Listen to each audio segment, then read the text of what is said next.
Good morning. Marianne here, coming to you on this beautiful March morning. Little bit of wind, a little bit of beautiful, beautiful sunshine, a little coolness, ice on the water troughs this morning. But it's beautiful. Coming to you from New Jersey, as always, and I'm here to talk with you today about relationship-based horsemanship, the thing I'm always here to talk with you about. And today, I actually want to talk with you about using most of you, not all of you, but most of the people who follow me and follow my channel and follow my pages and are in my groups and in my programs are women. And because of that, I want to speak directly to our feminine energy and the beauty and power that staying in our feminine energy actually brings to our horses, not only to our horses, but to our lives. So oftentimes we will find that when women get into horses, they lose some of their feminine energy. A lot of horse trainers, a lot of popular horse trainers in America or in the world are men. And especially in the natural horsemanship world, we see a lot of men who are the trainers. And inside of that, they really do bring a lot of masculine energy to the horse world. So I have 6 mares and I have a stallion. So I have a lot of feminine energy in my herd, and I also have very clear masculine energy in my herd. So being a woman and being a stallion owner, I don't want to be harsh with him. And you've heard me talk about my Sterling before. I don't want to be harsh with him. I want him to be kind and strong and brave and gentle and respectful of my space and caring for me and being careful and asking permission for things. And inside of that, I get to be the one who creates that with him and with all the horses for that matter. So my stallion, any geldings that I might have influence over, or even the mares, whether it's little tiny Maya, or it's, Valentine or Summer or Jessie, whoever it is, any mares that come into my sphere of influence. And so what I want to say to you today, in short, is that staying in your clear feminine energy is going to make a gigantic difference to your herd and your horses. Horses, at their core in the wild, are a matriarchal society. They are a society based in harem bands of females with one stallion. And he's not the leader, he's the stallion. The mares are the ones who bring the cohesion, the staying together. They're the ones that bring the feminine energy that is the collective in each herd. And each herd has a personality. I know that my herd has a particular personality. I can go to lots of farms and you can feel the energy, and the herds have a particular energy.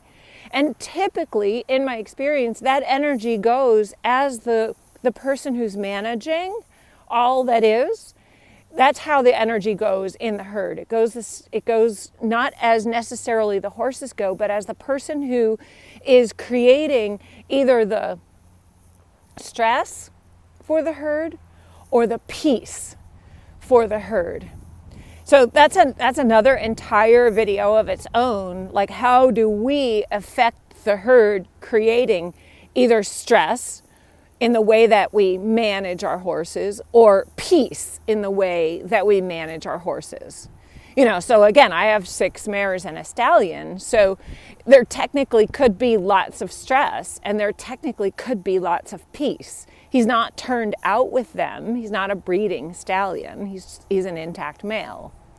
But today I want to really stay in the focus of staying in our feminine energy. And what does that mean, bringing our feminine energy to our herd? Right? So in those wild herds where it's all this harem band of mares that stick together, they stick together because they like each other. They stick together because they want to be together. And they've all found their place to fit in. So some of the mares might bring, like, they're connectors. They're just friends with everybody. They're really happy and they're just friends with everybody. There might be some of the mares who tell everybody where they need to be and that they need to move.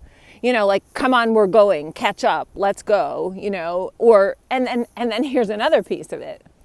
There might also be the mares who say who can touch them and when. Like that connector mare, like, she might be just really happy to touch every horse and have every horse touch her. But there's that other mare that says, you know what, you can't touch me, but you know what, I really like you and you can definitely touch me. You can definitely be in close proximity to me, meaning standing next to me, or you can be the one who we will mutually groom. So having said that, like, who are you in the herd? Who are you for your herd? Are you the mare who says anybody can touch me? I'm just the connector and it's all good and everybody can touch me. Or are you the mare who says, you know what, I don't like the way you touch me, so you can't touch me at all. You need to go over there and be careful of me. Or are you the mare who goes around and is just straight up bossy, who says, you got to go over there, you got to go over there, you can't do that, you can't do that, no, no, no, no, no. So why I give you these examples is because in my experience, what I've found is the most important part of being in the company of horses and living in the company of horses and working in the company of horses is, who are you being?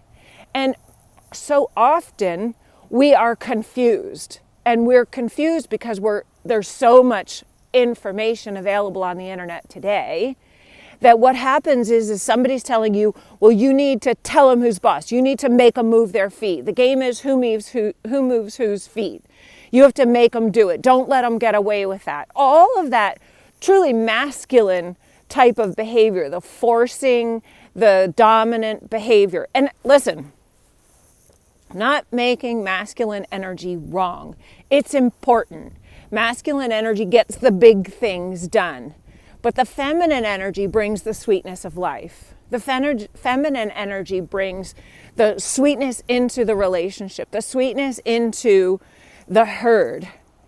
When you have mares that are a close-knit band of mares, like, nothing's going to break them apart. They're going to stay together. They're going to raise families together. It's why you can, go out and ride one and they'll all come with you. Like, if you've seen those videos, sometimes on YouTube you'll see, there's somebody who's riding a horse and the entire herd is going together. Well, that's the nature of horses. They want to be together. So we need to, again, look inside and say, if these horses don't want to be with us, why not? Who are we being? And 9 times out of 10, it's because there's confusion about who we're supposed to be and what we're supposed to do. And I don't know what to do. And I love my horse and I want to be nice and I want to be gentle, but I'm going to die. Like, they're running me over and it's dangerous. My horse kicks me or bites or runs away. Or, I have heard so many sad stories from people whose horses are not treating them well. And I assert that they're not treating them well because you're not clear in who you are. You're not clear in who you want to be. You haven't clearly created who you are in this herd and for this herd. Your horses are doing it all the time. They're always clarifying who they are and what it is that they want and need inside of the herd. So in my For the Love of Horses course, it's what I teach people. I start right there at the beginning and I teach people. I actually don't teach you.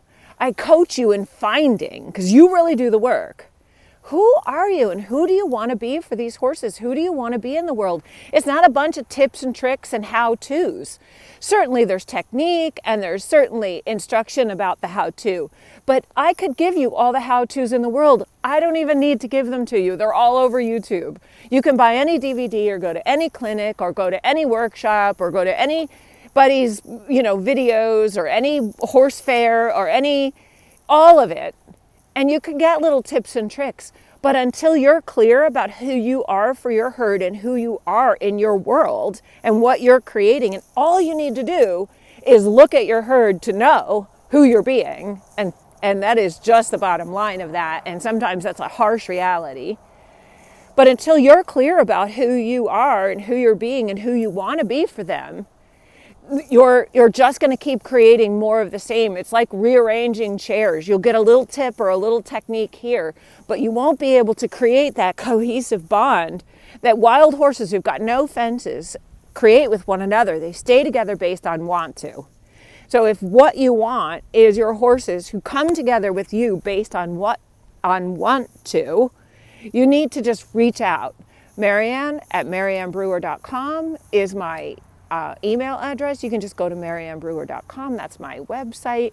There you can see all kinds of things, blogs and podcasts, but there'll be a link on that front page that says, you know what, if you want help, reach out, book a phone call, we'll talk and see if I can help you. If I can help you, I'll invite you into For the Love of Horses, which is my online coaching program. I've been working that program now since 2016, early 2016, January of 2016. It's now 2021. I have successful students all over the globe.